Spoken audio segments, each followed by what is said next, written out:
tenemos que ir hasta Trujillo, donde se encuentra nuestro compañero Óscar Sánchez, junto al presidente del Consejo de Ministros, Ernesto Álvarez, quien está visitando el norte, ya está en la cabina de RPP. Vamos a darle el pase entonces a Óscar, agradeciéndole al doctor Ernesto Álvarez esta conversación con RPP. Adelante, Óscar. Mávila, Fernando, ¿cómo están? Buenos días. Efectivamente, está con nosotros Ernesto Álvarez Miranda, presidente del Consejo de Ministros, quien acompaña al presidente de la República y una comitiva de ministros que han llegado a la ciudad de Trujillo el día de hoy para cumplir diversas actividades y está con nosotros aquí en la cabina de RPP Trujillo. ¿Cómo está, Premier? Buenos días. Bienvenido a RPP. Gracias por acompañarnos unos minutos. Primero, conocer por qué se eligió Trujillo en estos casi mes y medio de gobierno del presidente José Gerí para poder venir. Bueno, el tema de inseguridad, de hecho, es uno de los prioritarios que tiene como problemática la región La Libertad. Y lo otro es qué acciones de inmediato se van a tomar para poder frenar un poco el avance delincuencial en vista de que los atentados aquí en Trujillo continúan. Es la segunda ciudad visitada por el gabinete ministerial. La primera ha sido Huánuco, con la oportunidad del grupo de gobernadores regionales, el denominado CER.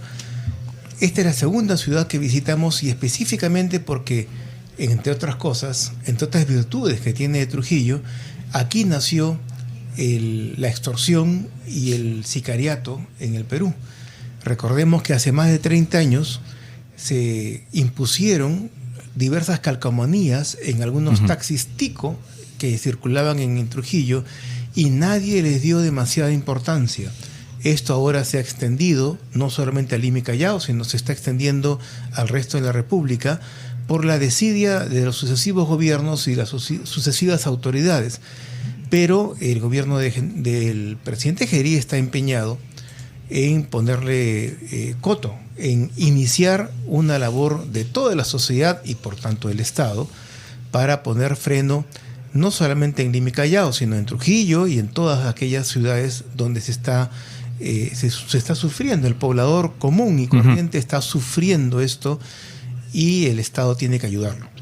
Claro, en el caso de Trujillo específicamente, se ha estado constantemente en estados de emergencia. Trujillo ha tenido más de 2 años de estado de emergencia. Patás está en estado de emergencia, otra de las provincias es Virú. Sin embargo, esto no ha dado resultados. La gobernadora regional ha insistido en que se solicite nuevamente estado de emergencia, por ejemplo, para la provincia de Trujillo.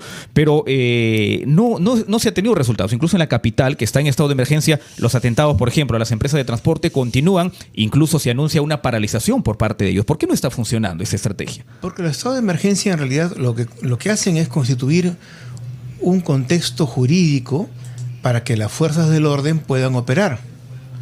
Pero por sí solos el estado de emergencia no garantiza ni protege en absoluto. O sea, el estado de emergencia solamente es una situación en la cual se limitan derechos y garantías para que las Fuerzas Armadas, dirigidas por los servicios de inteligencia básicamente, pueden actuar golpeando duramente a aquellas bandas y grupos criminales, pero si no hay inteligencia, como no la ha habido, se destruyó en todo el Perú la labor de inteligencia, la labor de la Dirección General, de la Dirección Nacional de Inteligencia, se impidió que los servicios de inteligencia de las Fuerzas Armadas colaboraran con los de inteligencia del interior y de la policía. Entonces, sin inteligencia, el Estado, la policía, da golpes de ciego a la delincuencia y por eso es que los estados de emergencia no han funcionado. O sea, en realidad, no es que el estado de emergencia no funcione, sino que dentro de la cobertura jurídica que da el estado de emergencia, no se ha aprovechado porque la policía ha sido descabezada por los sucesivos gobiernos. Recordemos que hay más de 50 generales y coroneles que en este momento, a pesar de la experiencia que tenían, han sido prácticamente condenados a estar en sus casas en lugar de estar colaborando con aquellas instituciones que necesitan la experiencia, el conocimiento de estos oficiales, pero que lamentablemente fueron enviados a su casa. Muy bien. Primero, permítanos también en estudios de RPP, en los estudios centrales de RPP en Lima están nuestros colegas Fernando Carvalho, Mávila Huerta, que también tienen consultas que hacerle. Por favor, adelante. Buenos días, primer ministro. Usted ha hecho bien en recordar que la práctica de la extorsión comenzó en Trujillo hace ya varias décadas, pero en los últimos años esto se ha visto agravado por la minería ilegal, porque hay un constante ir y venir de camiones que ilegalmente vienen desde Patás hasta las plantas procesadoras de la costa, y que sepamos, se ha hecho muy poco para evitar eso. De ahí la importancia del debate en torno a una futura ley minera y por lo pronto a una definición sobre el reinfo. Como usted sabe, la mayoría de la Comisión de Minas ha decidido, con 17 votos a favor y 3 en contra, prolongar durante 2 años más este registro para la formalización minera. Usted ha declarado que si a esa iniciativa se añadiría la reincorporación de los 50.000 mineros que habían sido separados del registro de Reinfo, usted haría que esta ley fuera sometida a la consideración del Tribunal Constitucional. Explíquenos, por favor, cómo ve su responsabilidad frente a la minería informal y también y sobre todo frente a la minería ilegal. Muchas gracias por la pregunta. Para resumir y hacer una síntesis, el Perú es un país eminentemente informal en casi todas sus actividades, desde la industria textil, la pesca, la madera y por supuesto la minería.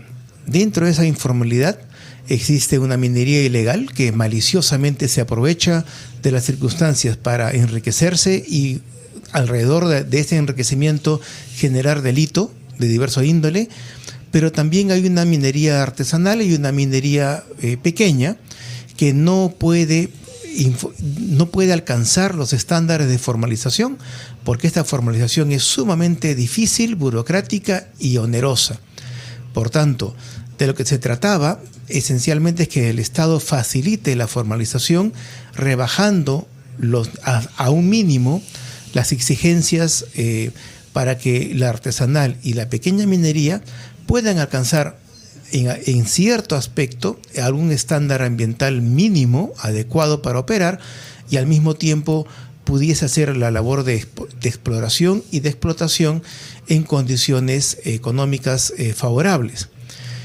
El Reinfo es un instrumento que trató de permitir esta incorporación de los mineros de buena fe. Lamentablemente, el efecto que ha tenido es minoritario, pero de acuerdo a los estudios expuestos, existen para el próximo año aproximadamente 5.000 mineros artesanales y pequeños, informales, que están en condiciones de incorporarse al Registro Nacional de Formalización. Pero, por otro lado, existe un numeroso grupo que ha sido rechazado ya porque en muchos aspectos se consideró de que estaban operando de manera maliciosa, nunca tuvieron la aptitud real de formalizarse y sin embargo lo que han hecho es tratar de ganar tiempo para seguir operando de manera clandestina. Este grupo numeroso no puede acogerse al Reinfo y por eso es que nosotros señalábamos de que de alguna manera tenía que sincerarse.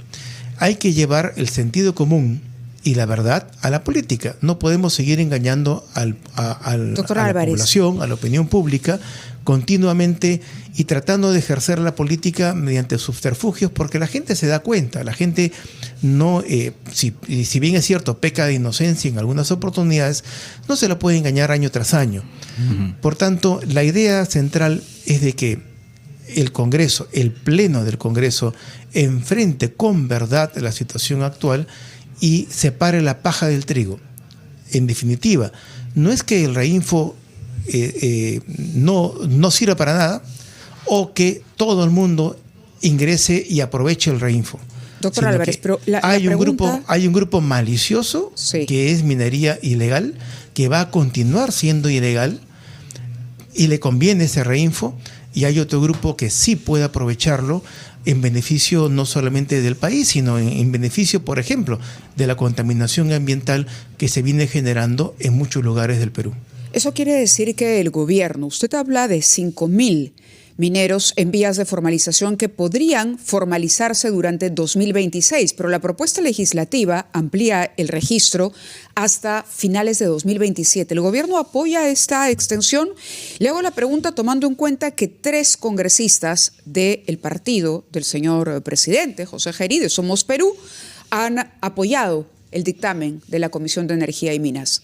¿El gobierno está de acuerdo con una extensión de Reinfo hasta finales de 2027? El gobierno todavía no ha tomado una posición como tal. Esto se tiene que discutir en Consejo de Ministros, escuchando a los expertos de uno y otro lado. El presidente Gerí ha sido enfático en señalar desde el inicio de su mandato de que no se trata de un gobierno de partido. El congresista Gerí ha tenido, por disciplina de bancada, una serie de votos y posiciones que correspondían en su momento a la condición de representante de un grupo de electores, de un sector político, pero hoy en día, por mandato de la Constitución, debe responder ya no solo a un conjunto de electores, a un conjunto de intereses y tendencias, sino ya a los intereses nacionales. Él es consciente de que está en otro plano y obedeciendo otro tipo de mandato. ¿Observarán Por tanto, la norma? En el Consejo de Ministros lo vamos a seguir y vamos a escuchar los informes de los técnicos y de acuerdo a eso vamos a tomar una posición. Presumiblemente, si en el Pleno, de acuerdo a los grupos políticos que han apoyado en la comisión, se presume que va a alcanzar los votos necesarios para ser aprobado en el Pleno. Y ante eso, el Consejo de Ministros, acompañando al presidente de la República, tomará las acciones del caso. Muy bien, muchas gracias, señor Ernesto Álvarez, primer ministro, y lo dejamos en las manos de nuestro colega trujillano Óscar Sánchez para que pueda hacerle preguntas destinadas a la audiencia de RPP en el norte del Perú. Muchas gracias, Óscar, y gracias a usted, señor primer ministro Ernesto Álvarez. Muchísimas gracias a ustedes y siempre a sus órdenes. Perfecto, muchas gracias a Fernando Imávila. Premier, sabemos que está con la agenda agitada. En este momento el presidente de la República está en la Plaza de Armas ya participando de una actividad oficial. Hemos tenido un operativo también en el penal El Milagro de la ciudad de Trujillo. Hay un operativo donde se ha intervenido a exfuncionarios del Gobierno Regional de la Libertad por un caso de Caliwarma que involucra a la empresa Frigoinca. Solo para cerrar breve, Premier, con este tema de esta intervención y operativo que ha hecho el Ministerio Público y la policía sobre este caso Frigoinca y que involucra a exfuncionarios del Gobierno Regional de la Libertad. El actual Ministerio de Desarrollo e Inclusión Social, ¿qué papel va a jugar en estas investigaciones? Porque todavía hay mucho que hacer en ese aspecto. Es la denuncia del caso. Primero, porque lo que hemos comprobado y lo que la ministra ha señalado en las primeras horas del día es de que esta intervención se debe a deficiencias y a una conducta delictuosa por parte de empresas contratadas por el gobierno anterior. El ministerio, el MIDIS, está dispuesto no solamente a revocar estos contratos, sino a hacer las denuncias respectivas y a tratar en el transcurso del día de buscar otros proveedores, otras modalidades de contrato y hacer una especie de reingeniería allí donde se demuestra una actitud maliciosa, delincuencial, de aquellas personas que en lugar de honrar los contratos en beneficio de los niños y en beneficio de la gente más necesitada, lucra ofreciendo productos en mal estado o ofreciendo productos notoriamente deficientes. Esto se viene repitiendo no solamente aquí en La Libertad, sino en otros lugares de la República. Y esto básicamente ha sido por falta de control, por falta de supervisión y esencialmente por la falta también de organización de las madres beneficiadas, que son las que en primera instancia tienen que trabajar con productos de la zona, acercando a sus niños a aquellas costumbres, aquella cultura alimenticia y aquellos productos que son más baratos por ser de la misma zona. Hay que romper ese paradigma de que una empresa se hace multimillonaria porque ofrece el mismo producto para todas las regiones del Perú. Muy bien, Premier, le agradecemos mucho por su presencia en RPP Trujillo. Muchas gracias. Muy buenos días.